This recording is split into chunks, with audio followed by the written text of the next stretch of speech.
இந்த நாள்லயும் ஏசாயா 54:7 ஒருத்தர் படிக்கலாம்.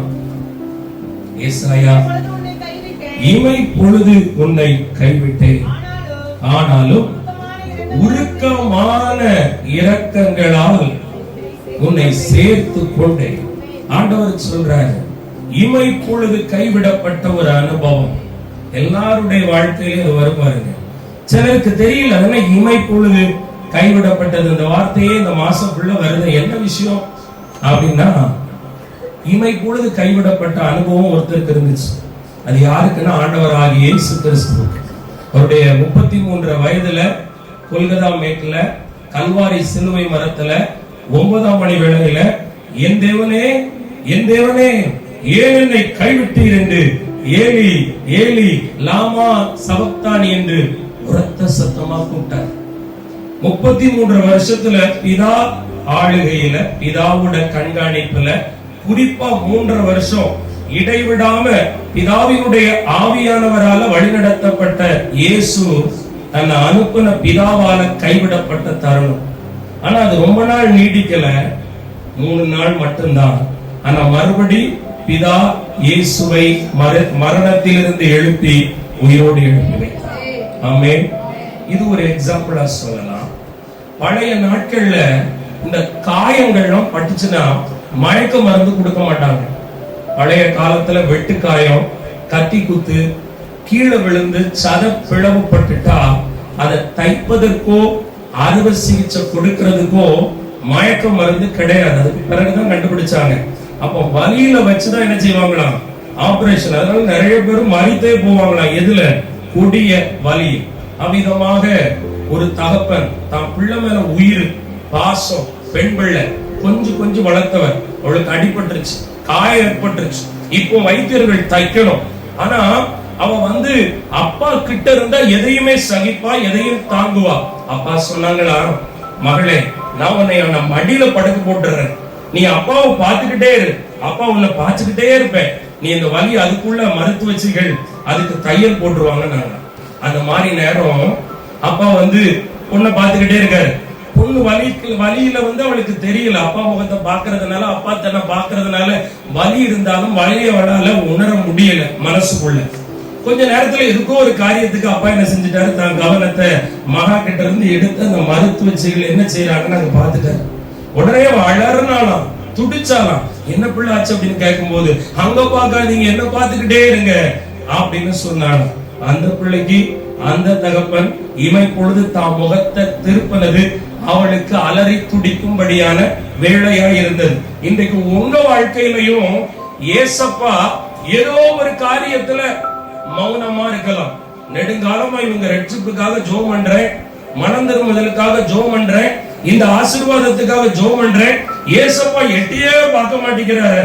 ஒவ்வொரு மாசமும் கைவிடப்பட்ட பரிதபிக்கப்பட்ட வாழ்க்கைக்குள்ளதான நான் வாழுறேன் அப்படின்னு சொன்ன உங்களை பார்த்துதான் சொல்றாரு, இந்த மாதம் ஆணித்தரமா பேசுறாரு, இனி என் உருக்கமான இறக்கம் உங்க மேல வரும். அடுத்த வசனத்தை படிங்களேன்.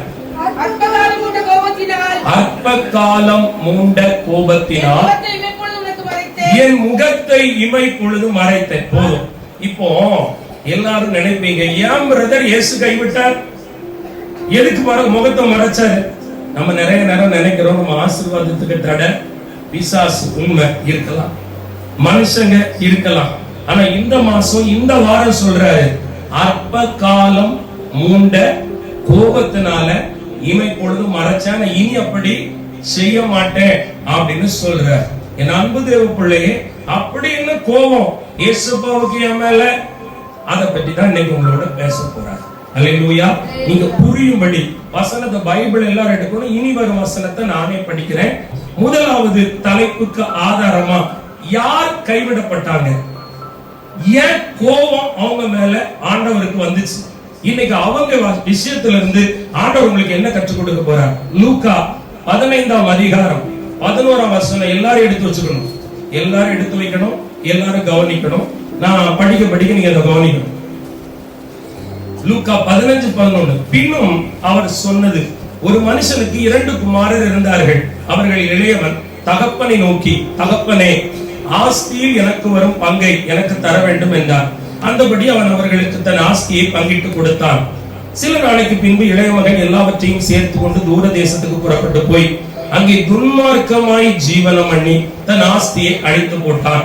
எல்லாவற்றையும் அவன் செலவழித்த பின்பு அந்த தேசத்தில் கொடிய பஞ்சம் உண்டாயிற்று. அப்பொழுது அவன் குறைவுபட தொடங்கி அந்த தேசத்து குடிகளில் ஒருவனிடத்தில் போய் ஒட்டி கொண்டான். அதற்கு அந்த குடியானவன் அவனை தன் வயல்களில் பன்றிகளை மேய்க்கும்படி அனுப்பினான். அப்பொழுது பன்றிகள் தின்கிற தவட்டினால் தன் வயிற்றை நிரப்ப ஆசையாய் இருந்தான். ஒருவனும் அதை அவனுக்கு கொடுக்கவில்லை. அவனுக்கு புத்தி தெளிந்த போது அவன், என் தகப்பனுடைய கூலிக்காரர் எத்தனையோ பேருக்கு பூர்த்தியான சாப்பாடு இருக்கிறது, நானோ பசியினால் சாகிறேன். நான் எழுந்து என் தகப்பனிடத்துக்கு போய், தகப்பனே, பரத்துக்கும் விரோதமாய் உமக்கு முன்பாக பாவம் செய்தேன். இனிமேல் உம்முடைய குமாரன் என்று சொல்லப்படுவதற்கு நான் பாத்திரன் அல்ல. உம்முடைய கூலிக்காரரில் ஒருவனாக என்னை வைத்துக் கொள்ளும் என்பேன் என்று சொல்லி. அல்லேலூயா. எல்லாருக்கும் தெரிஞ்ச ஒரு சம்பவம் தான். அடிக்கடி பிரசங்கத்துல கேட்பீங்க. ஆண்டவர் இன்னைக்கு இதுல இருந்து உங்களுக்கு கற்றுக் கொடுக்கிற காரியம் என்ன? முதலாவது, ஒரு தகப்பனுக்கு 2 பிள்ளைகள். இவர் இளையகுமார், சொத்து வாங்குறாரு, அப்பா கிட்ட இருக்க விருப்பம் இல்ல, அவர் தூரமா போய் வாழ ஆசைப்படுறாரு, சுகமுகமா வாழ்றாரு. பஞ்சம் வந்துச்சு, பணம் எல்லாம் செலவழிஞ்சிச்சு, வருமானம் இல்ல. அந்த தேசத்து குடியானவனிடத்தில் ஒட்டி கொண்டான், பண்ணி மேய்க்கிறான். பண்ணிக்கு கிடைக்கிற தவிடு கூட கிடைக்கல. புத்தி தெளியுது. புத்தி தெளிஞ்ச பிறகு உன்னை யோசிக்கிறான், என் தகப்பனார் வீட்டுல எத்தனையோ வேலைக்காரங்க இருக்கு, அந்த வேலைக்காரங்களுக்கு கூட என் தகப்பன் எப்படிதான் நல்ல உணவு கொடுக்கிறார் என்று அப்படி சொல்றார்.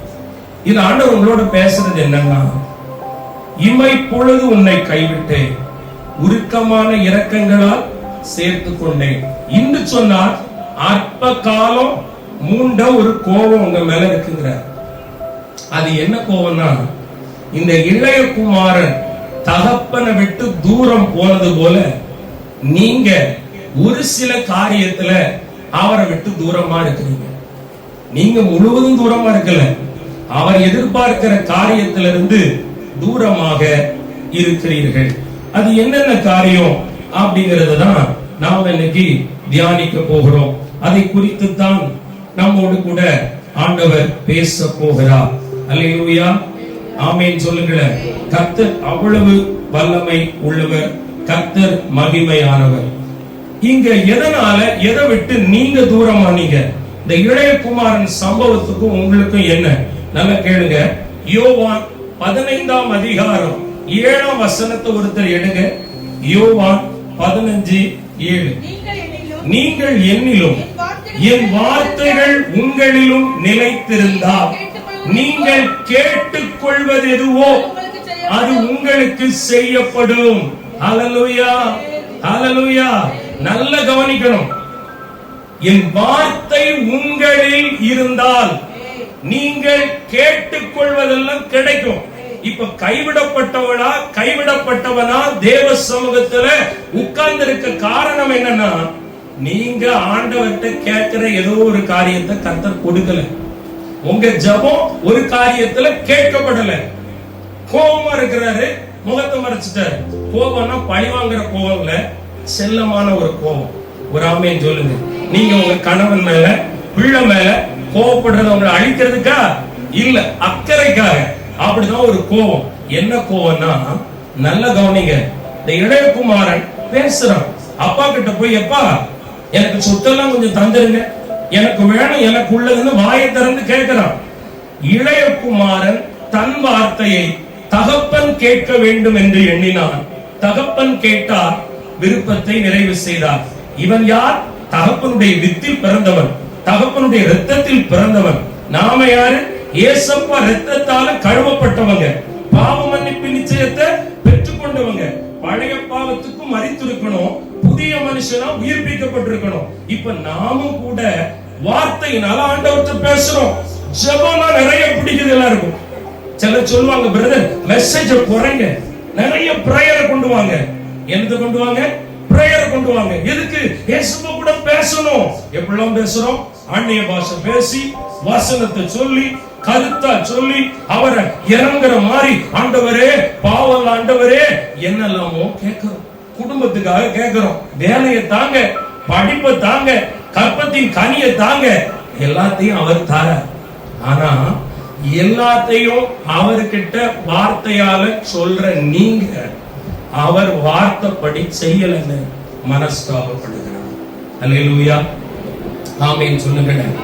அல்லேலூயா. யோவான் 15:14 இவ்விதமாய் சொல்லுகிறது, நான் உங்களுக்கு கற்பிக்கிற யாவையும் நீங்கள் செய்வீர்களானால் என் சிநேகிதராய் இருப்பீர்கள்.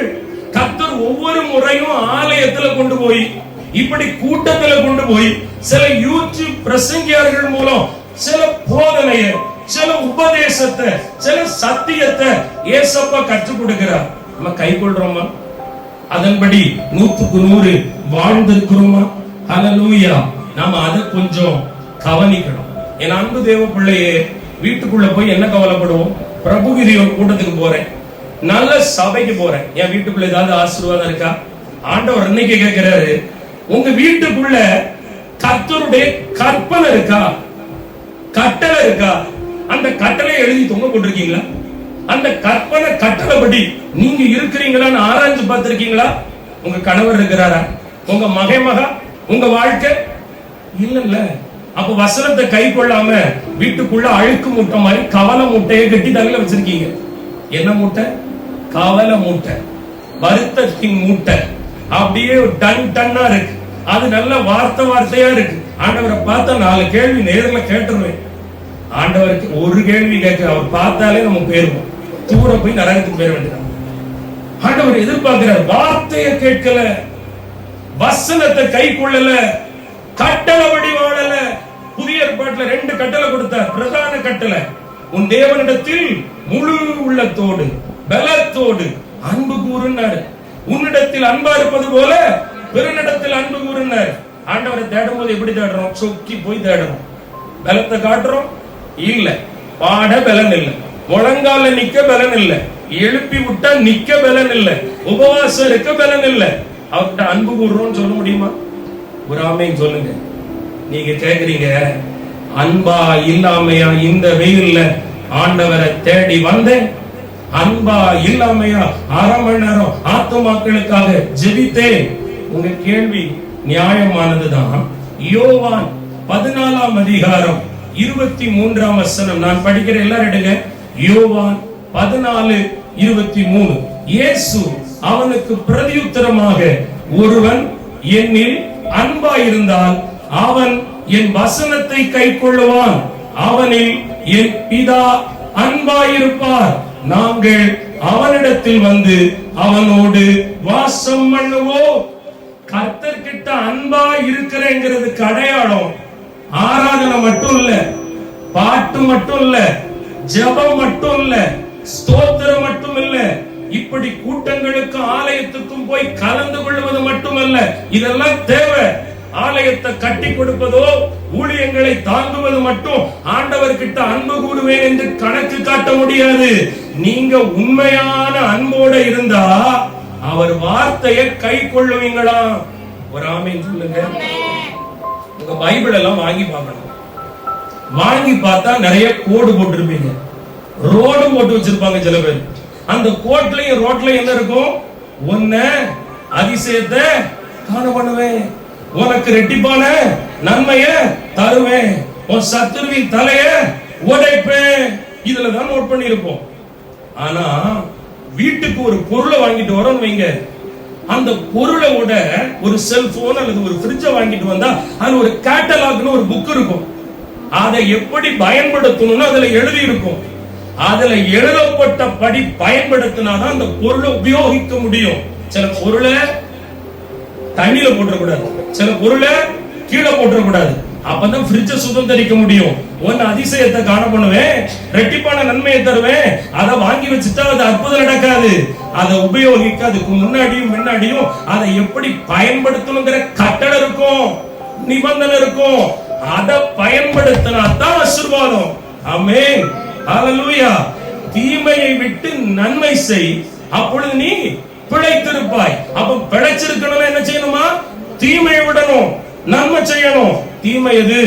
பிறரை கெடுத்து பேசுறது தீமை, கோல் சொல்றது தீமை, பொய் பேசுறது தீமை, பிறரை வெட்கப்படுத்துறது தீமை. அப்ப நன்மை செய்யறதுன்னா என்னது? உதவி செய்யறது, அன்பு காட்டுறது, மன்னிக்கிறது, சகிக்கிறது, இதெல்லாம் நன்மை. இந்த நன்மையின் படி வாழணும்னா வசனம் உள்ளது. அல்லேலூயா. நீங்க வானத்துக்கும் பூமிக்கும் அபிஷேகத்தை வச்சுலாம் நம்ம துள்ளுறோம், அது துள்ளலாம். சாதி என்ன தெரியுமா? வேர்ட் ஆஃப் காட், வார்த்தை. பேய் ஏன் ஆட்டி பாக்குது? நான் எவ்வளவு ஜெபம் பண்றேன், எவ்வளவு பாடுறேன், ஏன் தொடுது? உள்ள ஏதோ ஒரு வசனத்துல குறைபாடு இருக்கு, கசப்பு இருக்கு, ஆமென், வைராக்கியம் இருக்கு, ஒரு எரிச்சல் இருக்கு. பரிசுத்த வேதம் என்ன சொல்லுது? விதவையின் நியாயத்தை புரட்டாதேங்குது. அப்போ ஒரு விதவை தப்பு பண்ணலாம், பண்ணாம இருக்கலாம், விதவையை குறிச்ச செய்தியை நான் கேள்விப்படலாம், ஆனா அவ இப்படியாம அப்படின்னு நான் ஒரு 4 பேர்கிட்ட அந்த விதவையை புரட்டினால் ஆண்டவர் என் நியாயத்தை புரட்டுவார். ஒரு திக்கற்ற பிள்ளைக்கு தீங்கு செய்யாதுங்குது. அப்பா அம்மா இல்லாம அனாதையா வாழ்ற ஒரு பிள்ளைய ஈஸியா குற்றப்படுத்திட கூடாது. அப்பா தப்பு செய்யலாமோ, அது அவர் பார்ப்பார். எனக்கு எல்லாம் தெரியும்னு இவர் மேல இருக்கிற தப்பை நான் குற்றப்படுத்த கூடாது. நான் பிறரை குற்றவாளியாக்கி நான் குற்றவாளி ஆகாம என்ன பார்த்துக்கணும். ஆமென் சொல்லுங்க. வசனம், வார்த்தை ரொம்ப முக்கியம். மன்னிக்க தான் செய்யணும். 7 நேரம் இல்ல, 70 நேரம்னாலும் மன்னி.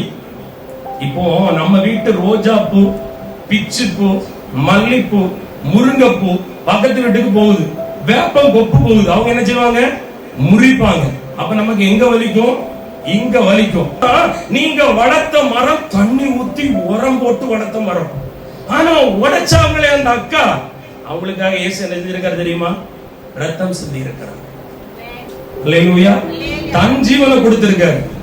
அத அவர் எப்படி ஹேண்டில் பண்ணுவாருன்னா, அது விலையேற பெற்ற ஆத்மா.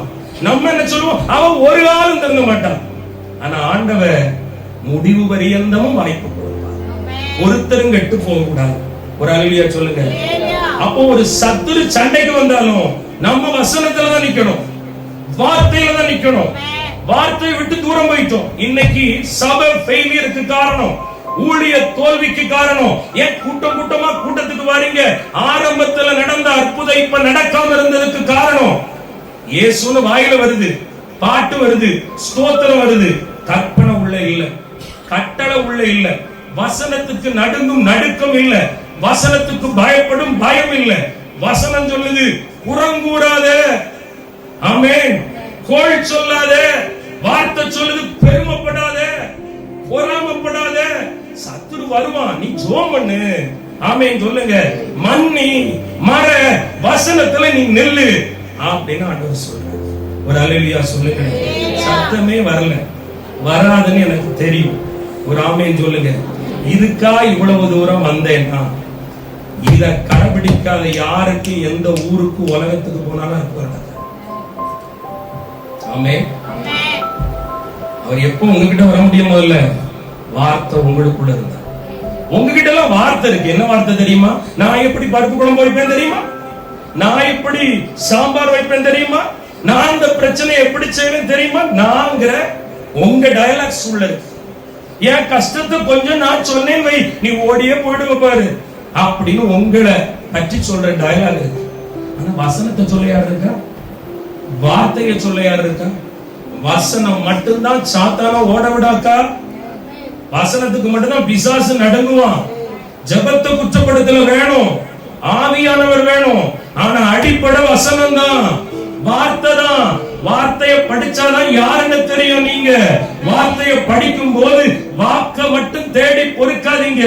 கண்டித்தல், உணர்த்துதல், எச்சரித்தல் வசனத்துல வாசிக்கும் போது வரும்போது அதை கோடிட்டு இப்படி நான் இருக்கிறேன்னா ஆராயணும். ஒரு அல்லேலூயா சொல்லுங்க, ஆமென் சொல்லுங்க. இந்த இளையகுமாரனுக்கு பிரச்சனை, இவன் பேச்ச அப்பா கேட்கணும், அப்பா உலகத்துக்கு தேவையானதை தரணும். நம்மள மாதிரி நான் ஜெபரைக்கு வருவேன், எனக்கு ஆசீர்வாதம் வேணும், எனக்கு விடுதலை வேணும். அவன் தீர்க்க தரிசனம் சொல்லுவானா? பேய் ஓடுமா? எங்க வீட்டுக்கு வருவானா? ஜெபம் பண்ணுவானா? எல்லாம் மாறுமா? கர்த்தர் கேட்கிறாரு, நீ என்கிட்ட அன்பா இருக்கீங்கறிய, என் கற்பனையை கைக்கொள்வியா, வசனத்தை கைக்கொள்வியா அப்படின்னு ஆண்டவர் உங்களை பார்த்து கேட்கிறார். அல்லேலூயா. வசனம் ரொம்ப முக்கியம். ஆண்டவர் இந்த செய்தி எனக்கு கொஞ்சம் கஷ்டமா இருந்துச்சு. ஏன்னா உங்க தலைக்குள்ளலாம் அதை எப்படி ஏத்தங்க. ஆமென். ரொம்ப ரொம்ப ஜாக்கிரதையா நாம இருந்து செய்யணும். அப்புறம் இன்னொரு வசனத்தை கடைசியா தந்தார். லூக்கா 6ஆம் அதிகாரம் 49. எல்லாரும் எடுத்துருங்க, நான் படிச்சிடுறேன். லூக்கா 6:49. என் வார்த்தைகளை கேட்டும் அவைகளின்படி செய்யாதவனோ அஸ்திபாரம் இல்லாமல் மண்ணின் மேல் வீடு கட்டினவனுக்கு ஒப்பாயிருக்கிறான். நீரோட்டம் அதன் மேல் மோதினவுடன் அது விழுந்தது, விழுந்து முழுவதும் அழிந்தது என்றார். பரிசுத்தம் தாண்டவாண்டியது. ரட்சிப்பு அப்பப்ப பக்கத்து ஊருக்கு போயிட்டு வந்தது. ஊருக்கு நம்மகிட்ட இல்லாம போயிட்டு வந்தது. ஜபம் காணாம போயிடுது. அழைப்பு குளறுபடி ஆகுது. ஏன்? அஸ்திபாரம் எதுல இல்ல? வார்த்தையில இல்ல. ஆமென் சொல்லுங்க. ஆசை மட்டும் டஜன் கணக்கா இருக்கு. எப்படி இருக்கு? உலக நாட்டுக்கெல்லாம் ஜோம் பண்ணணும், இந்தியாவுக்கெல்லாம் ஜோம் பண்ணணும், தமிழ்நாட்டுக்கெல்லாம் ஜோம். நியாயமான ஆசை, தப்பு கிடையாது. பைபிள்ல தேசத்துக்காக ராஜாக்களுக்காக ஜெபிங்கன்னு சொல்லி கொடுத்திருக்கு. ஆனா அதுக்கு முன்னாடி நான் இந்தியாங்கிற ஒரு பாரத்தை தலையில வைக்கிறதுக்கு முன்னாடி என் கால் எதுல நிக்குன்னு நான் பார்க்கணும். நீங்க வசனத்துல நின்னுதான் அதுக்கு ஜெபிக்கணும். இல்லைன்னா உங்களை அமைக்க வச்சுட்டு போயிடும். நீங்க தெருக்களுக்காக மற்ற குடும்பங்களுக்காக நீங்க ஜெபம் பண்ணும்போது இச்சை அடக்கம் இருக்கா, தாழ்மை இருக்கா, சகிப்புத்தன்மை இருக்கா, விட்டு கொடுக்கிற தன்மை இருக்கா? இதெல்லாம் இருந்தாதான் உங்க ஆவிக்குரிய வாழ்க்கையினுடைய அஸ்திபாரம் கண்மலங்கிற வசனத்து மேல இருக்குன்னு அர்த்தம். இல்லன்னா நீங்க மண்ணு மேல நாட்டப்பட்டவங்கன்னு அர்த்தம். மண்ணு மேல நின்னு ஒரு ராஜ்யத்தை கட்டினா தண்ணி வந்ததும் அஸ்திபாரம் இல்லாம அது நொறுங்கி போகும். அல்லேலூயா. இப்ப தெரியுதா ஏன் ஊழியம் கவழுது? ஏன் ஆவிக்குரிய வாழ்க்கையில கிடத்திடுது? நம்மள எழும்பி வர முடியுதா? ஒரு நாள் ஜெபிக்கிறதுக்குள்ள 9 நாள் ரெஸ்ட் தேவைப்படுது நமக்கு. ஒரு ஆமென் சொல்லுங்க. ஒரு நாள் 1 மணி நேரத்துல 10 நிமிஷம் தான் ஜெபம் பண்ணுவோம் ஆன்லைன்ல. மீதி 50 நிமிஷம் ஆஃப்லைன்ல இருப்போம். சிலவங்க உள்ள வந்ததுல இருந்து போறவரை ஆஃப்லைன் தான். புரியுதா உங்களுக்கு? அது என்னன்னு புரியாது. புரியாம இருக்கு. ஒரு அலுவலிய சொல்லுங்க. அப்ப நான் நல்ல கவனிங்க. என் ஆண்டவர் சொல்றார், பலப்படணும்னா வசனத்தை, ஜீவ அப்பம் நானே. ஹல்லேலூயா. ஆண்டவர் பாருங்க, ஒரு காணிக்கைக்கு ஒப்புரவாகுங்கிறார். நம்ம ஜெபங்கிற காணிக்கையை கொடுக்க போறதுக்கு முன்னாடி யாருக்கிட்ட பாக்கி வச்சோம், யாருக்கிட்ட குறை வச்சோம், ஆண்டவத்தை ஒப்புக்கொள்ளணும். நான் பாவி ஆண்டவரே. அன்பு சகோதரி சொன்னாங்க, நாக்கெல்லாம் புண்ணு, வாயை திறக்க முடியல, நான் தனிச்சு ஜெபிச்சு கேட்டேன், நான் என்ன பாவம் செஞ்சேன் ஆண்டவரே, எனக்கு காமிச்சுட்டாங்க ஆண்டவரே. கர்த்தர் சொன்னாராம், பொருத்தனை பண்ணி அதை செலுத்தாம போனா அவங்களுக்கு ஐயோன்னு வசனத்துல இருக்கு. அந்த அக்காவுக்கு தெரியுமா? தெரியாது. பைபிள் படிச்சிருக்கிற ரொம்ப வாய்ப்பு இல்ல. ஆனா கர்த்தர் காமிச்சு கொடுத்திருக்காரு பாருங்க. நீ என்கிட்ட பொருத்தனை பண்ணி அதை செலுத்தல, அதனாலதான் அது வந்துச்சு. பொருத்தனை பண்ணுவேன்னு சொன்னதும் வாய் இன்னைக்கு என்னால திறக்க முடிஞ்சிச்சுன்னாங்க. இதுதான் வசனம் நடத்துற வழி. அல்லேலூயா. ஆமென் சொல்லுங்க. அல்லேலூயா சொல்லுங்க. நம்மலாம் எப்படி இருக்கோம்? கர்த்தருக்கு முன்பு உத்தமமா நிக்கிறோம் 1000% சொல்ல முடியுமா? இல்லவே இல்லைன்னு சொல்லுங்க. ஒரு ஆமென் சொல்லுங்க. நம்ம நினைக்கிற 4 பாமால 4 கீர்த்தனை, 4 பெட்மான் ஸ்பாட்டு, ஒரு அரை எண்ணா ஜபத்தை வச்சு தண்டோரை அடிச்சுட்டு இருக்கோம். ஆனா நம்மள நியாயம் தீர்க்க போறது கர்த்தருடைய வார்த்தை தான். நான் சொல்லிய இவைகளின்படி செய்கிறவனே ராஜ்யத்துக்குள்ள பிரவேசிப்பான், செய்யாதவனே போக முடியாது. தீர்க்க தரிசனம் வர வந்துருங்க, பேய ஓட்டுற வர வந்துரும், நோயை சுகமாக்குகிற அற்புத அடையாள இயக்கும் வர வந்துரும். ஆனா இந்த வரம் உள்ள கொண்டு போகாது. ஆமென். பாருங்க, நம்ம ஜெபிக்கிற ஜெபம் தாங்கும். உள்ள கொண்டு போகணும்னா இந்த வசனம் உங்களுக்குள்ள இருக்கணும். இந்த வசனத்துக்கு கீழ்ப்படியணும். இந்த வார்த்தையின்படி வாழணும். கோபம் வரும், தப்பே இல்லை. ஆனா பாவம் வந்துடக்கூடாது. கோபம் வந்து இந்த பயம் இருக்கானே அப்படின்னு வரலாம். ஆனா எப்போ ஒருத்தன் நம்பரை பிளாக் பண்றோமோ அங்க பாவம் வந்துடும். எதுக்கு பிளாக் பண்றோம்? கசப்பு வந்ததும் பண்றோம். அவகிட்ட இனி பேசவே கூடாது. கோபம் வரலாம், ஆனா கெட்ட வார்த்தை போட்டக்கூடாது. பாவம். ஒருத்தர் மேல கோபம் வரும்படி அவங்க நடந்ததுனால கோபம் வந்திருக்கலாம். நீ அவங்கள கோபத்துல சபிச்சுட்டா அது பாவம். அது புருஷனா இருக்கலாம், மனைவியா இருக்கலாம், பிள்ளையா இருக்கலாம், உடன்பிறப்பா இருக்கலாம், பக்கத்து வீடா இருக்கலாம். நாசமா தான் போவான் பாரு. அப்படி சொல்லிட்டா பாவம். அதனால ஏசப்பா சொல்றாரு, வசனத்தின்படி மன்னிச்சிரு. கோவப்பட்டு தப்புல, கோவம் அமர்ந்துரட்டுங்கிற ஒரு ஆமென் சொல்லுங்க. வசனத்தின்படி சொல்லின் மிகுதியினால பாவம் இல்லாம போகாதான். சொற்களின் மிகுதி பாவத்துல கொண்டு போகும். வார்த்தையை அளந்து பேசுங்கிற. ஆமென். ஒரு பைத்தியம் ரோட்ல போகுது, பைத்தியம் போகுதுவர், நீங்களும் நானும் சொல்லக்கூடாது, சொல்லிடுவோம், சொல்லக்கூடாது. பாவம், உடல்நிலை சரியில்லாதவன்.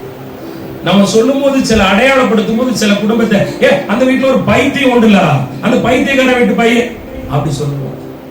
ஒரு குடிகார குடிச்சிட்டவன் வீட்டெல்லாம் அடிச்சு உருக்குவாங்க, அந்த வீட்டு அப்படி அடையாளப்படுத்த கூடாது. யாரு? செபிக்கிற பிள்ளை, பைபிளை கையில தூக்கி படிக்கிற பிள்ளை, அடைமொழியை யாருக்கும் வைக்க கூடாது. நீங்க வைக்கீங்கல்ல, அந்த வார்த்தை உங்களுக்கு வந்துடும். ஒரு ஆமென் சொல்லுங்க. இது நாவு சுக்கான். பைபிள்ல நாக்க பற்றி தெரிஞ்சவங்க, வாக்க பற்றி தெரிஞ்சவங்க, வார்த்தையை பற்றி தெரிஞ்சவங்க. உங்க வாயின் வார்த்தையை இஷ்டத்துக்கு பயன்படுத்தும் போது கவனமா இருக்கணும். உங்க வாயின் வார்த்தையை வச்சே நீங்க நீதிமானா அசுத்தவானான்னு அவர் கண்டுபிடிப்பார். ஒரு அல்லேலூயா சொல்லுங்க. அப்ப நாக்கல கூட தேவ வார்த்தை, கவனமா பேசணும். ஈஸியா பைத்தியக்காரன், மெண்டல், கிறுக்கு, சனியம் பிடிச்சவா, பிச்சைக்காரி, கடங்கார பையன் சொல்லக்கூடாது. ஆமென். உனக்கு விருப்பம் இல்லையா, வாயை மூடு, கடந்து போ, மூக்க நுழைச்சாத, பிறருடைய வாழ்க்கையை கெடுக்காத, மண்ணளி கூடாத, வசனத்தின்படி தப்பு. ஆமென்.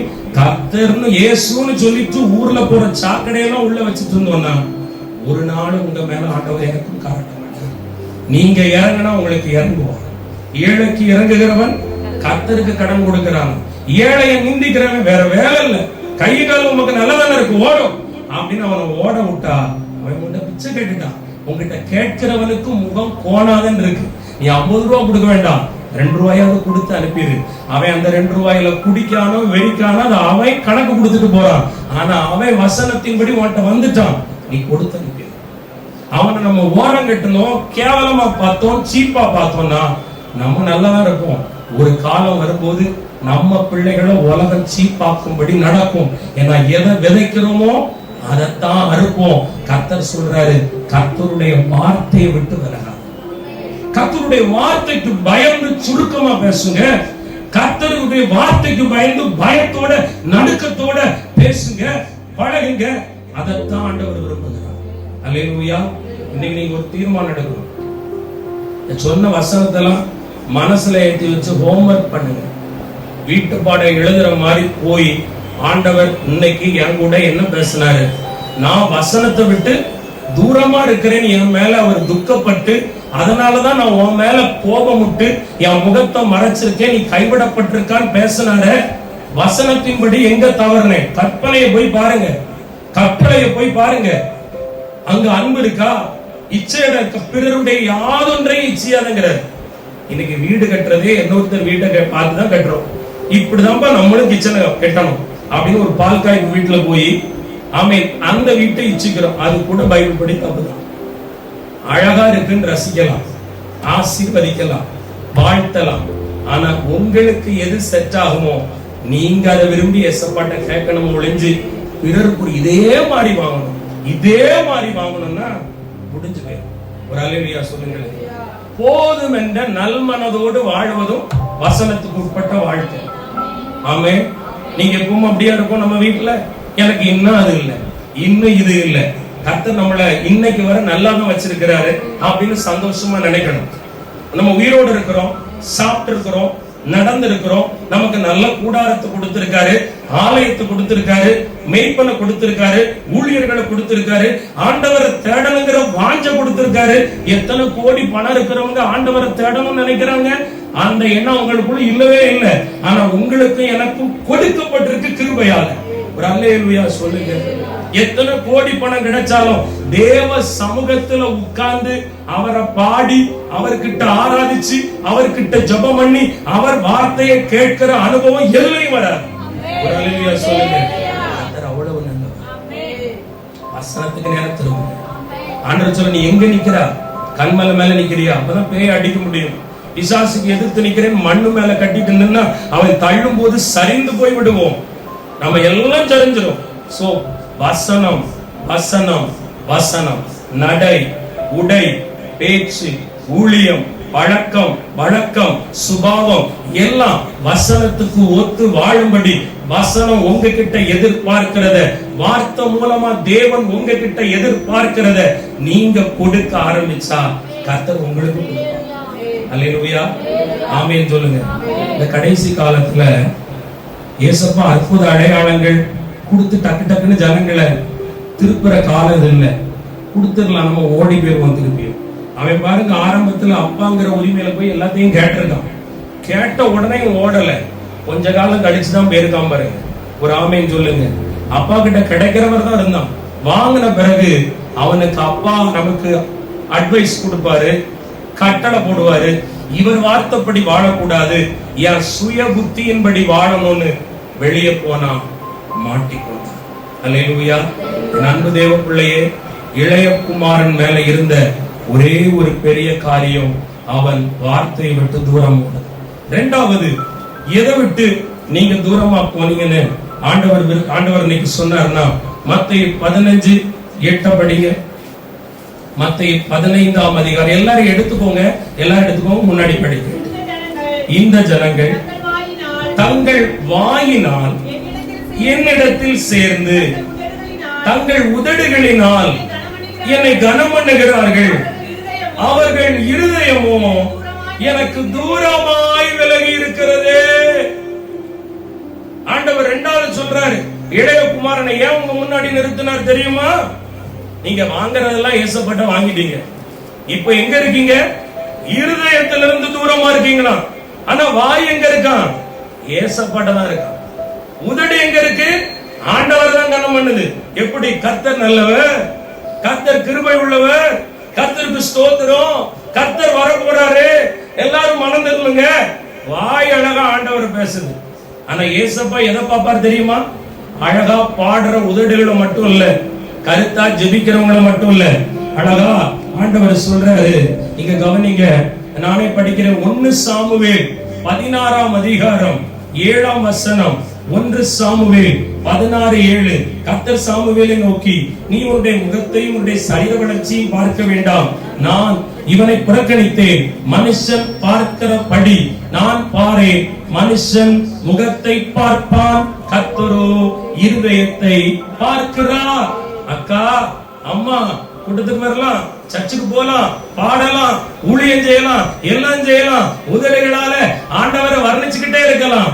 இருதயம் இருக்கு, இருதயம் தூரமா இருக்கு. சில பேருடைய இருதயத்துல என்ன இருக்கு தெரியுமா? பாவமே இல்லை, நிறைய கவலை இருக்கு, வருத்தம் ரொம்ப இருக்கு.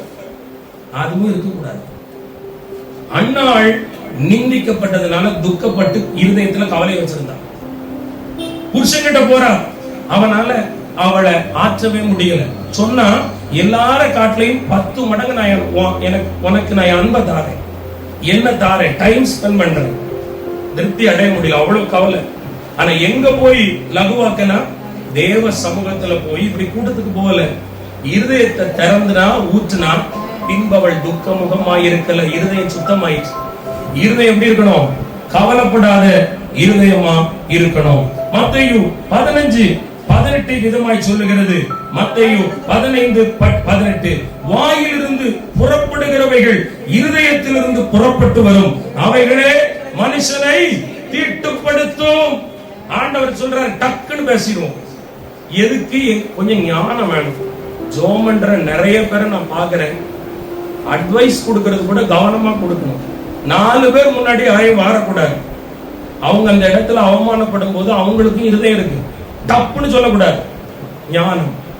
இருதயத்துக்குள்ள நான் தான் பெரிய ஆளு அப்படி ஒரு கர்வம், ஒரு ஆணவம் இருந்தா தான் அப்படி வார்த்தை வரும். ஒரு அல்லேலூயா சொல்லுங்க. பட்டுன்னு பேசுறது அப்படி இருப்பாங்க, பொட்டுன்னு போட்டு உடைச்சிருவாங்க. ரொம்ப கவனம், தாழ்மை இருக்கணும் இருதயத்துல. ஆமென். மற்றவங்க முன்னாடி தாழ்த்துறதெல்லாம் சூப்பரா தாழ்த்துவோம், கர்த்தர் முன்னாடி தாழ்த்தும் போது இவருக்கே நான் ஒரு ஆலோசனை கொடுக்கேன். நான் ஆண்டவரே, நான் அவருக்கு அதை சொல்லலாமா? நான் அதற்கு தகுதியானவனா இருக்கிறேனா? இந்த பிரசங்கத்தை உங்களுக்கு கொண்டு போறேன், இத போதிக்கிறதுக்கு முன்னாடி நான் சரியானவனா இருக்கனா? தாழ்த்தணும், தாழ்மைப்படணும். இருதயம் சுத்தமா இருக்கு. அல்லேலூயா, ஆமென் சொல்லுங்களேன். கர்த்தர் அவ்வளவு பெரிய காரியத்தை செய்கிறார். பாருங்க, லூக்கா 6ஆம் அதிகாரம் 45ஆம் வசனம் எடுங்க. லூக்கா 6:45 நானே படிக்கிறேன். லூக்கா 6:45.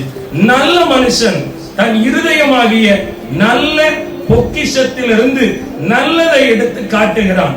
பொல்லாத மனுஷன் தன் இருதயமாகிய பொல்லாத பொக்கிஷத்திலிருந்து பொல்லாததை எடுத்து காட்டுகிறான். இருதயத்தின் நிறைவினால் அவன் வாய் பேசும். அல்லேலூயா. ஜபத்தை கண்டு மயங்கிறாதீங்க, பிரசங்கங்களை கண்டு மயங்கிறாதீங்க. உங்களை குறிச்சு அப்படியே சொல்றாங்களா? அண்ணே, அக்கா, இயேசு நேற்று இரவு உங்களை என் முன்னாடி காட்டினாரு. என்ன வல்லம் இல்ல, அற்புதம் இல்ல, அழகா வாயினால மற்றவர்களை கவரலாம். ஆனால் ஒன்று, கர்த்தர் இருதயத்தை பார்க்கிறார். அவருடன் வர வரத்தை மட்டும் பார்க்க கூடாது, கிஃப்ட மட்டும் பார்க்க கூடாது, அபிஷேகத்தை மட்டும் பார்க்க கூடாது. அவங்க இருதயம் என்கிற பொக்கிஷ சாலையிலிருந்து என்ன வெளியே வருது? முத்து வருதா, பவளம் வருதா, மாணிக்கம் வருதா, அல்லது துரும்பும் சகதியும் சாக்கடையும் வருதான்னு பார்க்கணும். ஒரு அல்லேலூயா சொல்லுங்க, ஆமென் சொல்லுங்க. இருதயம் கர்த்தருக்கு நேரா திரும்பணும். ஆண்டவர் விரும்புறாரு. இருதயத்துக்குள்ள வஞ்சனை, இருதயத்துக்குள்ள கோபம் இருக்கவே கூடாது. ஆமென் சொல்லுங்க. வாயில நல்லா கவர்ந்துட்டு இருதயத்துல அழுக்கு மண்டி இருக்கு பாருங்க, சாக்கடையை உள்ள வச்சிருந்தா கர்த்தருக்கு நம்ம நெருங்க முடியாது. ஆண்டவர் சொல்ல இருதயத்தை மாத்துங்க. நாமெல்லாம் அழகா ஜெபம் பண்றோம். தமிழ்நாட்டுல எங்களுடைய தமிழ்நாட்டை மாத்துங்க, தர்மபுரியை மாத்துங்க, ஆமென், பிரகாசபுரத்தை மாத்துங்க, நாசரேத்தை மாத்துங்க. எங்க உள்ள பெரிய சாக்கடை ஓடுதுங்க, இத மாத்தணுங்க. ஆமென். வாயில இருதயத்துல என்ன ஓடுதுங்க? சாக்கடை ஓடுதுங்க, பொறாமை ஓடுதுங்க, பெருமை ஓடுதுங்க. இத முதல்ல தூர்வாரிச்சு, தூர்வார போனா எழுப்புதல் வரும் நான் நினைக்கிறேன். ஆமென் சொல்லுங்க. ஒருவனுக்கு ஒருவன் போட்டி, ஊழியர்களும் அப்படித்தான், என்னையும் சேர்த்தான் சொல்றேன். பொறாமை, இவன் வளர்ந்துடக்கூடாது. ஏன் அங்கேயே போற, இங்க வா. பக்கெட் மினிஸ்ட்ரி, போட்டி, பொறாமை, இவர்களிடத்திலிருந்து ஜீவ ஊற்று எப்படி புறப்பட முடியும்? ஒருவரை கெடுத்து, ஒருவரை அழித்து, ஒருவருடைய பெயரை தீங்குபடுத்தி, ஒருவரை மான நஷ்டத்துக்குள்ள நடத்தி இயேசுவின் ராஜ்யத்தை கட்ட முடியுமோ? இல்லை. இருதயத்திலிருந்து சமாதானம் தான் புறப்படும். அல்லேலூயா, ஆமென் சொல்லுங்க. இருதயத்திலிருந்து புறப்பட வேண்டியது அவசியம். நல்ல பொக்கிஷ சாலையிலிருந்து தான் நல்ல பொக்கிஷம் போகும். ஆமென் சொல்லுங்க. அல்லேலூயா சொல்லுங்க. விளங்கிட்டீங்களா? புரிஞ்சுக்கிட்டீங்களா? உங்களை நோக்கி பகை வரும்போது, பிரச்சனை வரும்போது, சத்துரு வரும்போது அவங்க 7 சொன்னா நம்ம 70 சொல்லக்கூடாது. நாம் ஆசீர்வதிக்கணும். மத்தேயு 5 நல்லா படிங்க. உன் சத்துருக்களை ஆசீர்வதிச்சு ஜெபம் பண்ணு. சபிக்கிறவங்க, துன்பப்படுத்துறவங்களுக்கா நல்ல ஜெபம் பண்ணு. ஊழியமே அதான். நம்ம அப்படியே ஜெபம் பண்ணுவோம். என்ன எவ்வளவு விசாரிக்காம தெரியுமா அந்த அக்கா, அவங்களுக்காக தான் ஜெபம் பண்றேன். இல்ல, உங்களை யாரு எடுத்து பேசுறாங்களோ, உங்களுக்கு யார பிடிக்கலையோ அவங்களுக்காக அழுங்க. உங்க ஜெபம் தரமா இருக்கும் பரலோகத்துல. இல்லன்னா சைனா பொருள் மாதிரி இந்த சந்தையில 9 மணிக்கு மேல போனா ஒரு சூத்த கத்திரிக்காய் கிடைக்கும் பாருங்க, அப்படிதான் உங்க ஜெபம். இந்த ஜெபம் நல்லா இருக்கா, தூதர்கள் பாப்பாங்க, சி உதவாதுன்னு கீழே போட்டுருவாங்க.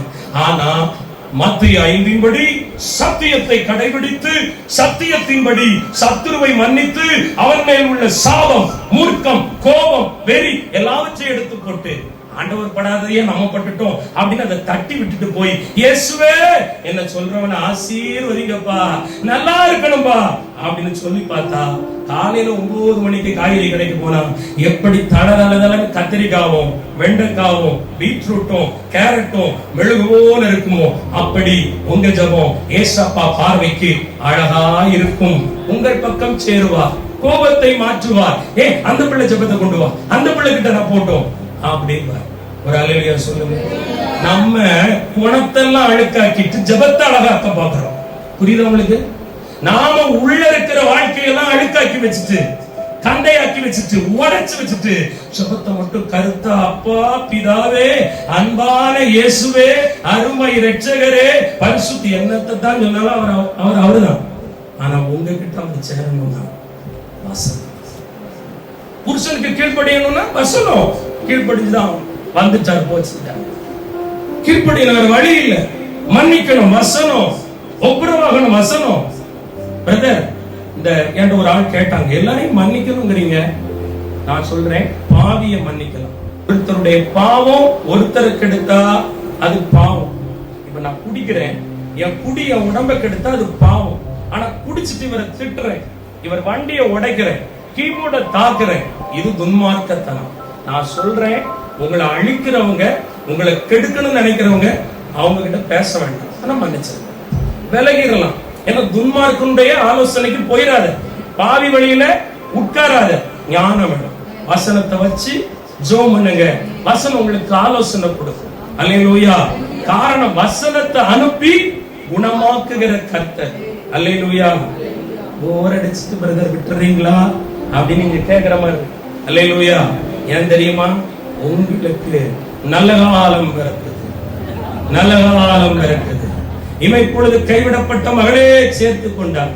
நல்லாதான் சேர்த்தாரு, போங்க எங்க சேர்த்தாரு, இத்து போன நிலைமையில இருக்கும். வசனத்துக்கு நேராக திரும்ப. அது உண்மையில தாகமா இருக்காரு, நீ வசனத்துக்கு திரும்புவியா? எல்லாரும் இயேசுவ வாயில இயேசுன்னு சொல்லிடுறாங்க, நல்ல விசுவாசி இந்த அக்கான்னு சொல்லிடுறாங்க, அந்த அக்கா நல்லா ஜெபிப்பாங்கங்கறாங்க. கிரியைகளிலேயே சொந்த குடும்பத்துல கூட தாய் பிள்ளைய சாட்சி கொடுக்க மாட்டேங்குது, புருஷன் சாட்சி சொல்ல மாட்டேங்கிறாரு. அவர் கேட்கிறாரு, எப்ப நான் குடிக்கிறேன், நான் பாதி, எனக்கு கோபம் வருது, சாத்தா இருக்கான், என் மனைவி கிட்ட அபிஷேகம் தானே பாருங்க, ஆவியானவர் தானே பாருங்க, அவளுக்கு எப்ப கோபம் வருது, அவன் எதுக்கு எல்லாரையும் திட்டுறான்?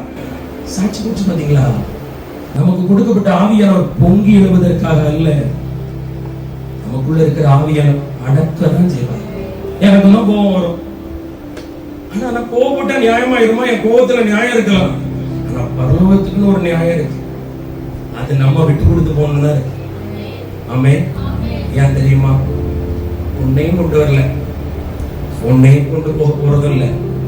கொஞ்ச காலம் பட்டறையில சில கத்திய கூர்மையான ஆயுதத்தை கொல்லன் அடிப்பான் சம்பட்டியால், சும்மா அடிக்க மாட்டான், நெருப்பு தணல்ல வச்சு அந்த கம்பியை சுட்டு அந்த கத்திக்கு ஒரு கூர்மையையும் அழகையும் கொண்டு வரும்படி அடி அடி அடி அடிப்பான்.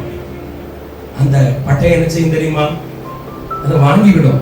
ஏன்னா அது வெளியே வரும்போது புதிதும் கூர்மையுமான பற்களையுடைய இயந்திரமாய் மாறி அந்த இயந்திரத்துக்குள்ள சிக்கலை எல்லாம் பொருளா அறுவடை பண்ணப்படும். மகளே, பாடு ஏன் தெரியுமா? வேதனை ஏன் தெரியுமா? பாடு ஏன் தெரியுமா? எதுக்கு உபத்திரம் தெரியுமா? உங்க வார்த்தைய வசனத்தின்படி அழகாக்க, உங்க இருதயத்தை வசனத்தின்படி அலங்கரிக்க, உங்க கிரியைகளை வசனத்தின்படி கற்பனைக்கு நேரா கொண்டு வர, கட்டளைக்கு நேரா கொண்டு வரலாம். கொட்டு போடுறாரு, பெரம்பு வச்சு அடிக்கிறாரு. தகப்பன் சிக்ஷியாத புத்திரன் உண்டோ? என்னையும் அடிப்பாரு, நான் சரியில்லைன்னா அடிப்பாரு. அடி வாங்கியிருக்கேன், அடி வாங்கியிருக்கேன். எடுத்த உடனே நான் மந்திரவாதியை சாட மாட்டேன், எனக்கு பிரச்சனை இல்லை.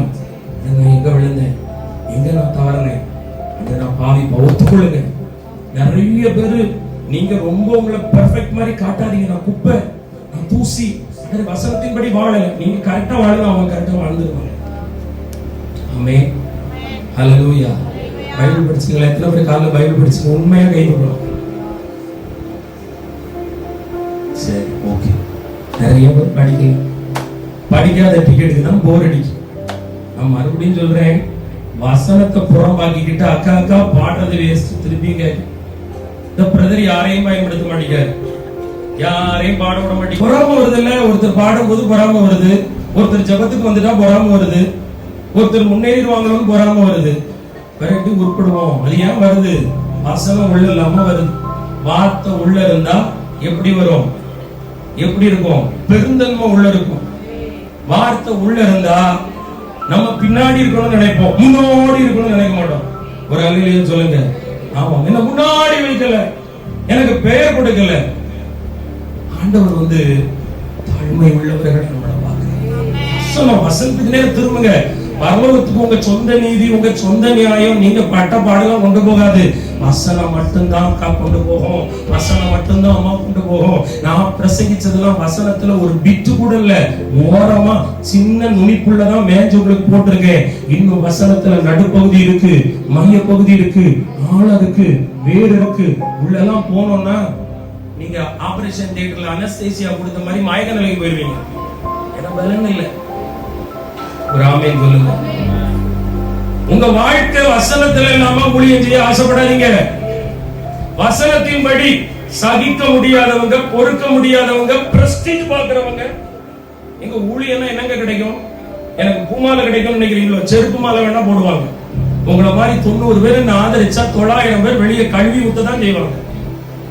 நான் என்ன 900 பேர் கழுவி ஊத்துறாங்களே, நான் அந்த 900 பேருக்காக இல்லைங்க, ஒரு ஆத்மாவுக்காக வைக்கப்பட்டிருக்கேன். ஆமென் சொல்லுங்க. அல்லேலூயா சொல்லுங்க.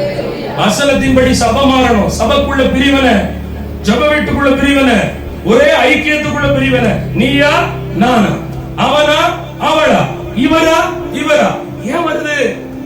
உள்ள வசனம் இருந்தா கர்த்தருக்குரியவர்கள், கர்த்தருடைய பார்வை தான் நமக்குள்ள வரும். ஓடுறது அவர் ரத்தம் ஓடணும். மாமிசம் அவர் ரத்தம் மாமிசம் கலந்தா அவர் சிந்தை நமக்குள்ள வந்துடும். ஆமென் சொல்லுங்க. இங்க நிறைய பிரச்சனை. இதுல இருந்துலாம் ஊழியத்தை இப்ப நான் எனக்கு 90 இவ்வளவு பேர் வரணும்னு ஒரு அடிமையா வச்சிருக்க முடியாது. யாரையும் பாடக்கூடணும், யாரையும் தாழ்ந்து இருக்கும், பயன்படுத்தணும். ஆனா இந்த ஊரா இந்த ஊழியமா நான் நினைச்சேன். இந்த காலகட்டத்துல பல போதகர்களும் ஊழியர்களும் என்னோடு பகிர்ந்து கொண்ட காரியம், ஐயா ஒருத்தர மேடைக்கு ஏற்றிட்டா இது 89 பேருக்கு என்ன ஆயிடுது? மூஞ்சி கருவி கருவேப்பிலை மாதிரி ஆயிடுது. சரி, இவங்களை இறக்கிட்டு அவங்களே ஏத்தலாம், வரவும் மாட்டாங்க, வர்றவங்களையும் வர விடவும் மாட்டாங்க. ஏத்துன அடுத்த செகண்ட்ல அவ யாரு தெரியுமா, இது ஏத்திருக்கிற ஊழியம் பேசுறாங்க அப்படி சொல்லிட்டு போவாங்க. அப்ப நான் ஆண்டவர் நியாயம் தானே, இப்ப இவர் சரியில்லை அப்படின்னு ஒரு பேர் வந்து அவரை ஏற்கக்கூடாது. மேடை வேற, கீழே உட்கார்ந்து இருக்கிறது வேற. கீழே நான் யாருக்கு நயம் காட்டணும் தெரியுமா? சொல்லுங்க பாப்போம். ஆனா நாங்க அப்படி நியாயம் காட்டின இவனுக்கு அவளுக்கு ஏதோ பேச்சுவார்த்தை இருக்கு போல நீங்க. ஆனா இயேசு 99 ஆட்டை விட்டாரு, ஒரு ஆட்டை தான் தேடி போனாரு. 99 இங்கதான் கிடக்கும் தெரியும். ஏன்னா அது மெய்ப்பனுடைய குரலை கேட்டது, மெய்ப்பன் கோலால ஒழுங்குபடுத்தப்பட்டது, மெய்ப்பன் கொடுத்த புல்ல உண்டது, மெய்ப்பன் கொடுத்த தண்ணீரை புசித்தது. அது எங்கேயும் போவாது. ஆனா ஒரு ஆடு போயிருக்கு. அந்த ஆடை உள்ள கொண்டு வர எப்படி போறாரு? சும்மா போய் ஓடவும் முடியும்? சவுண்டு கட்டிட்டு போயிருப்பாரு. கையில புல்ல கட்டியே வாவா, நிறைய புல்லு தாரு, நிறைய புல்லு உனக்கு தாரு, தயவு காட்டும். ஆனா இன்னைக்கு சபையில் அதை ஏன் செய்ய முடியல தெரியுமா? பொறாமை. ஒருவர் வளர்வது ஒருவருக்கு பிடிக்கவே பிடிக்காது. எங்களுக்குள்ளே அப்படிதான் இருக்கும். நான் சொல்றேன், வசனம் உள்ள வந்துச்சா, நான் எனக்கானவன் அல்ல, இந்த கட்டடம் என் குடும்பத்துக்கானது அல்ல, நீங்களும் எனக்கானவர்கள் அல்ல, உங்களை வைத்து பணத்தையோ பொருளையோ பெயரையோ புகழ்ச்சியையோ சம்பாதிக்க அல்ல, உங்களை கொண்டு தேவனுடைய ராஜ்யம் கட்டப்பட வேண்டும். நீங்களும் நானும் இப்பூமிக்குரியவர்கள் அல்ல, இந்த பூமியை கண்டு வெந்துருகுபவர்கள் அல்ல. இந்த பூமி சீக்கிரமா வெந்துருக போகுது. அதுக்கு முன்பு தப்பி பிழைத்து கரை சேர பரலோகத்துக்கு போனவையா? படிப்பீங்களா? வார்த்தைக்கு நேரம் திரும்புவீங்களா? இயேசுவை புரிஞ்சுக்கோங்க. எதுக்கு வந்தாரு, எதுக்கு போனாருன்னே தெரிய மாட்டேங்குது. ரட்சிப்புன்னு சொல்றோம், ரட்சிக்கவே படல நம்ம நிறைய பேரு. நான் சொல்றேன், ஒரே ஒரு வாழ்க்கை எத்தனை வருஷம் வாழ போறோம் தெரியல, நம்மளால முடியாதுதான். கொஞ்சத்திலேயாவது உண்மையா இருந்துட்டு போயிருவோம். 10 கட்டளையும் நம்மளால சுமக்க முடியுமான்னு எனக்கு தெரியல. அட்லீஸ்ட் கொஞ்சமாவது கொஞ்சமாவது கொஞ்சமாவது கொஞ்சமாவது. அல்லேலூயா. ஒரு ஊர்ல ஒரு கிராமத்துல ஒரு குறிப்பிட்ட வீடு 4 பக்கம் இருக்கு. அந்த 3 தெரு, 3 தெருல 3 பக்கமும் வீடு, லைன் வீடு மாதிரி, பழைய காலத்து வீடு. மைய பகுதியில் நல்ல ஒரு பெரிய மரம், அரச மரம்னு நினைக்கிறேன். அது சுத்தி திண்டு தின்ன வழியாக போன ஒரு சாமியார் ஒருவர் காவி உடை உடுத்தி தாடி வைத்து என்ன செஞ்சாரு தெரியுமா? அதுல உட்கார்ந்து, சரி கொஞ்ச நாள் நல்லா ரெஸ்ட் எடுக்கலாம், நல்லா இருக்கு, இங்கே என்ன செய்வோம், யாகம் பண்ணுவோன்னு சம்பளம் கூட்டி உட்கார்ந்து அந்த முனிவர்கள் உட்கார்ந்து இருப்பாங்கல்ல, தியானம். அந்த ஊர்ல அவருக்கு ஒரு டிஸ்டர்பன்ஸ் இருக்கு. என்னன்னா ஒரு பைக் வந்திருக்கு.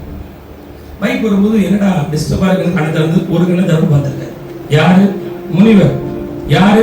தியாகி செம்மல், உலகத்தை வெறுத்தவர். உங்களுக்கு தான் பேசுறாரு ஆண்டவர். ஆமே.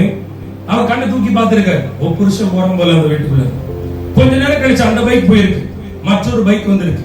அது வேற சத்தத்துல வருது. பைக் சத்தம் ஒவ்வொரு வித்தியாசமா இருக்கும். கண்ணை திறந்து பாக்குறாரு. பார்த்தோன்னே முடிவாயிற்று, இவன் வந்து மோசமான ஒரு வேசி அப்படின்னு என்ன பண்ணாரா, இவருடைய முத்தி வந்து எங்க போயிட்டு, முத்தி புத்தி எல்லாம் அங்க இருந்து எங்க போயிட்டு, இவன் வீட்டுக்கு யார் வந்து போறான்னு போச்சு. அவர்கிட்ட ஒரு போகல. நம்ம யாரும் காவியில பாவம் செய்ய மாட்டோம். ஆனா நம்ம பிறரை குறிச்சு கவனிக்கிறதுல டாப். அவன் எப்படி அவன் எப்படி ஃபிங்கர் டிப்ல வச்சிருக்கோம், தேவையில்லைங்க.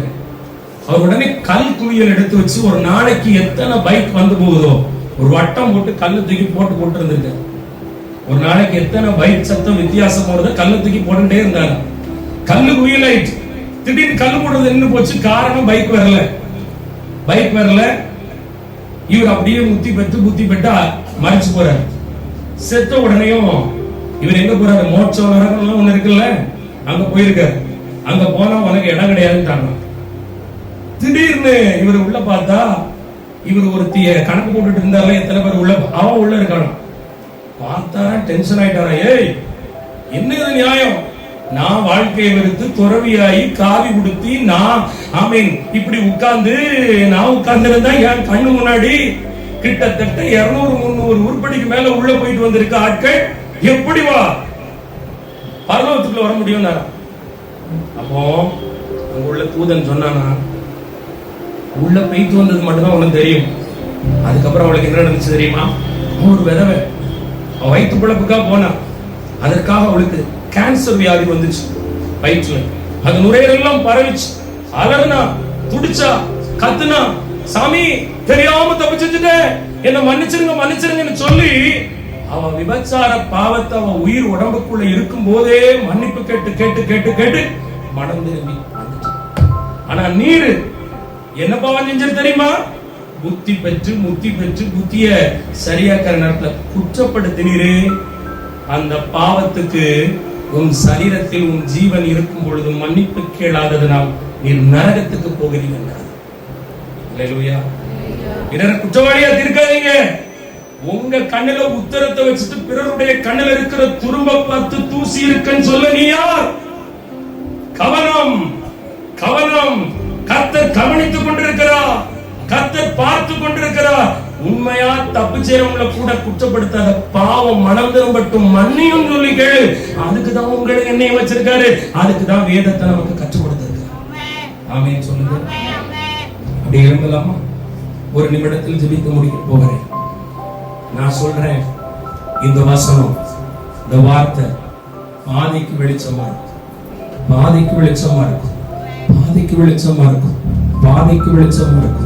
பெரிய பொக்கிஷம் பைபிள் வார்த்தை.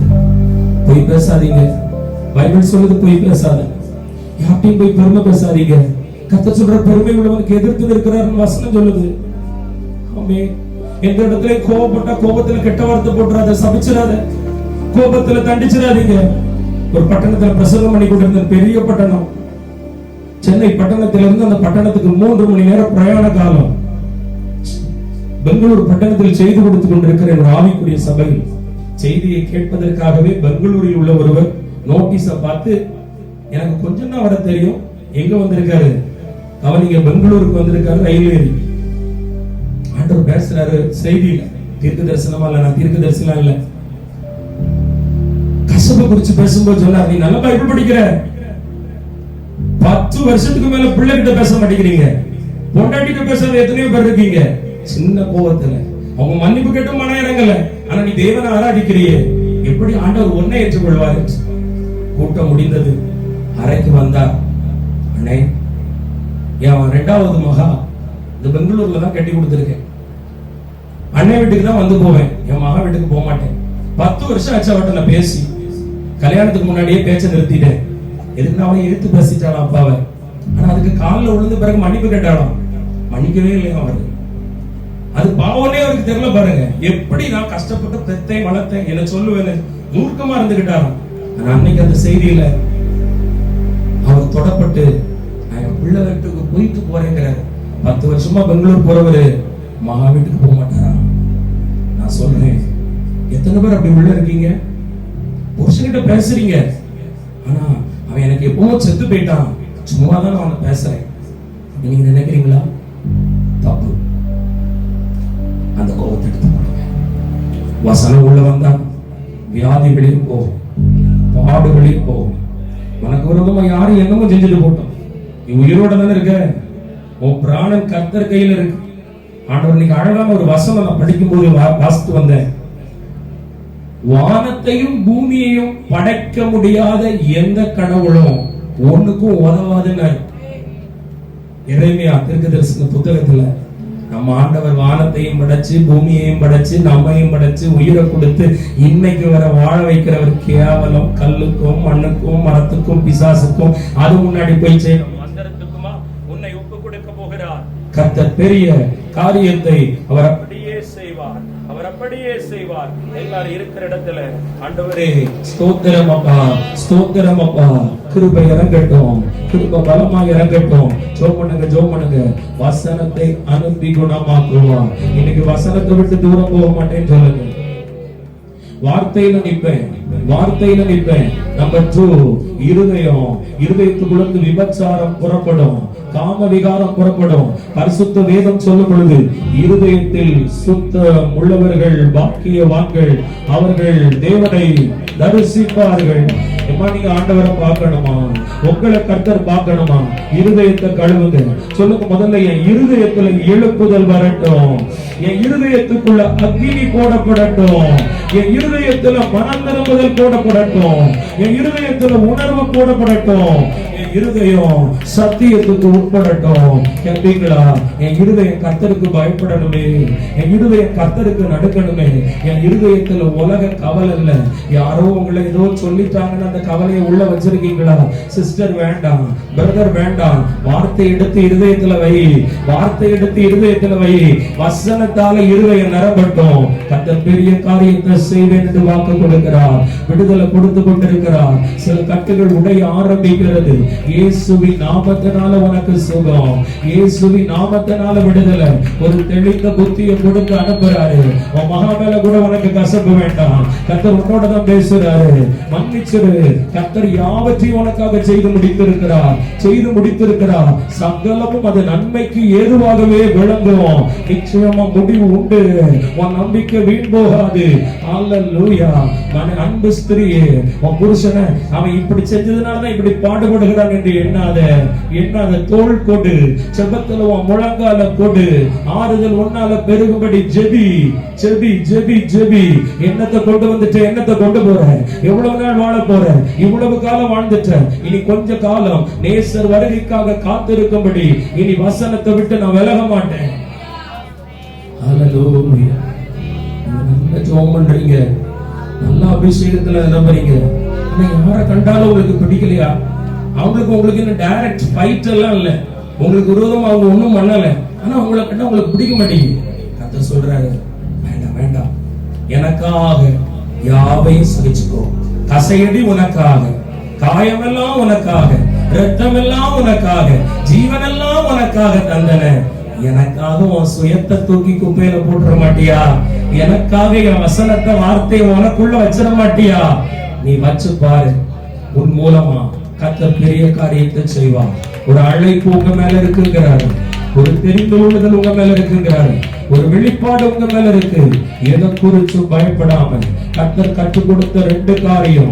இளைய குமாரன் தூரமா போனது போல வார்த்தையை விட்டு தூரமா போன சகோதரனை சகோதரியே, உதட்டளவில் கர்த்தரோடு நெருக்கமாய் இருந்து கொண்டு இருதயத்தில் தூரமாய் வசிக்கிற தேவ பிள்ளையே, 2 காரியத்தை கற்றுக் கொடுத்தார். வசனம் வாழ்க்கையில இல்லைன்னா உன் கால் மண் மேல இருக்குன்னு அர்த்தம். வசனம் உனக்குள்ள இல்லைன்னா ஆண்டவர் மேல நீ அன்பா இருக்கிறேன் வாயில சொல்லி அர்த்தம் இல்லை. ஆமென். வசனம் உனக்குள்ள இருந்தா இருதயத்திலிருந்து கெட்டது மற்றவங்களுக்கு புறப்படாது. யாரையாவது சபிக்கிறியா, நியாயம் தீர்க்கிறியா, குற்றப்படுத்துறியா? வேண்டாம். உன் இருதயம் நல்ல பொக்கிஷசாலையா இருக்கட்டும். ஆசீர்வாதத்தை அனுப்பு. ஆமென். சுவிசேஷத்தை அனுப்பு. ரட்சிப்பை அனுப்பு. நல்லா இருக்கணும் அனுப்பு. நல்லது நல்லதுதான் நடக்கும். தேவ பிள்ளைகளே, கர்த்தர் உங்களை ரொம்ப நேசிக்கிறாரு. உங்க மேல ரொம்ப அன்பா இருக்காரு. நீங்க நினைக்காதீங்க என்ன ரொம்ப கடிந்து கொண்டாரு, எனக்கு ஆறுதலான வார்த்தையை தராம போயிட்டாரு நினைக்காத. கர்த்தர் சொல்றாரு, என்னால உன் நாட்கள் பெருகும், என்னால உனக்கு ஆறுதல் உண்டாகும். ஐயோ, என் இதயத்தை காயத்தை கட்டுவார்னு பார்த்தா என் காயத்தை குத்தில கிழிச்சிட்டாரு. இல்ல மகளே, அந்த காயத்தில் இருக்கிற அழுக்க ஆமை பிதுக்கி எடுத்திருக்காரு வெளியே. ஏன்னா உன் புண்ணு ஆறணும். அது கொடியதா இருக்கு. அது மேல மேல காயம் கட்டி புண்ணு வரக்கூடாது. நிரந்தரமா சுகம், நிரந்தரமா விடுதலை, நிரந்தரமா ஒரு ஆசீர்வாதத்தை கர்த்தர் கொடுக்க விரும்புறாரு. இனி காகத்தை அனுப்பி அப்பப்ப இல்ல, அவன் தூதனை அனுப்பி அப்பப்ப இல்ல, நிரந்தரமா வானம் திறக்கப்பட்ட 7 பெத்தேலுக்குள்ள உங்களை கொண்டு வந்து கர்த்தர் உங்களோடு உறவாடி உங்களுக்கு இரு பரிவாரத்தை கொடுத்து நன்மையினால் உங்களை திருப்திப்படுத்தி உங்களை ஆசீர்வதிக்க தேவன் விரும்புகிறார். இன்று காணும் எகிப்தியனை நீ காணக்கூடாதபடி உனக்காக அவரே யுத்த புருஷனாய் இறங்கி யுத்தம் செய்து பார்வோன் சேனையை கவிழ்த்து போட்டது போல உனக்கு எதிரே இருக்கிற சாம்ராஜ்யங்களை, ராஜ்யங்களை கர்த்தர் கவிழ்த்து போடுவே என்று வாக்கு கொடுக்கிறார். மறுபடியும் சொல்றாரு, இந்த யுத்தம் என்னுடையதுங்கிறார். சோ கூல், சமாதானமா நிம்மதியா போ. நீ ஆசீர்வதிச்சுட்டு போ. வலதுகரத்தை உயர்த்துங்க எல்லாரும். உங்களுக்கு விரோதமா பேசுறவங்க, செயல்பட்டவங்க, பொய் குற்றச்சாட்டு சொன்னவங்க, மந்திரம் பண்ணவங்க, உங்க பிள்ளை வரனை கெடுக்கிறவங்க எல்லாரையும் ஆசீர்வதிங்க பார்க்கலாம். அவங்க பக்கத்து வீட்டுல இருக்கலாம், எதிர் வீட்டுல இருக்கலாம், குடும்பத்துல இருக்கலாம், ஒரு சபையில இருக்கலாம். நல்ல வலது கருத்து உயர்த்தி எப்படி பிரதர் ஆசீர்வதிப்பேன் மட்டும் நினைச்சிடாதீங்க. மனசார ஆசீர்வதிங்க. ஆண்டவரே, என் முதுகுக்கு பின்னாடி பேசுறவங்க, என்ன சபிக்கிறவங்க, என்ன தூற்றுறவங்க, எனக்கு மந்திரவாதம் பண்றவங்க, நீங்க நினைக்கிறீங்க நான் மன்னிச்சுட்டேன்னா ஆண்டவர் தண்டிக்க மாட்டாரு. நான் மன்னிச்சுட்டா அவரும் மன்னிச்சிருவாரு. நீ ஏன் உன் சுயத்தை உள்ள கொண்டு வர? வசனத்தை உள்ள கொண்டு வா. வசனத்தை உள்ள கொண்டு வா. வார்த்தை தான் பெருசு. சுயத்துக்கு குப்பையில போடு. ஆண்டவர் மனதார மன்னிக்கிறேன், மனதார மன்னிக்கிறேன். ஜீவனுக்கு விரோதமா, நற்பெயருக்கு விரோதமா, வளர்ச்சிக்கு விரோதமா, கையின் பிரயாசத்துக்கு விரோதமா, என் நிம்மதிக்கும் சமாதானத்துக்கும் குடும்ப உறவுக்கும் விரோதமா, என் சொந்தத்துல, ரத்தத்துல, பந்தத்துல, இனத்துல, தெருவுல, பட்டணத்துல, ஊழியர்கள் மத்தியில இருந்து எழும்பின எல்லா எதிர்ப்புகளையும் எதிர்ப்பாளர்களையும் ஆசீர்வதிக்கிறப்பா, ஆசீர்வதிக்கிறப்பா. அவங்க நல்லா இருக்கணும் ஆண்டவரே. அவங்களை நீங்க பார்த்துக்கோங்கப்பா ஆண்டவரே. ஸ்தோத்திரம். அப்ப வந்திருக்கிற ஒவ்வொரு பிள்ளைகளையும் ஆசீர்வதி. இயேசுவின் மூலம் ஜெபிக்கிறேன் பிதாவே. என் ஆத்துமாவே, என் முழு உள்ளமே, என் ஆத்துமாவே கர்த்தரை ஸ்தோத்திரி. அவர் செய்த சகல உபகாரங்களை மறவாதே. ஆமென். அல்லேலூயா.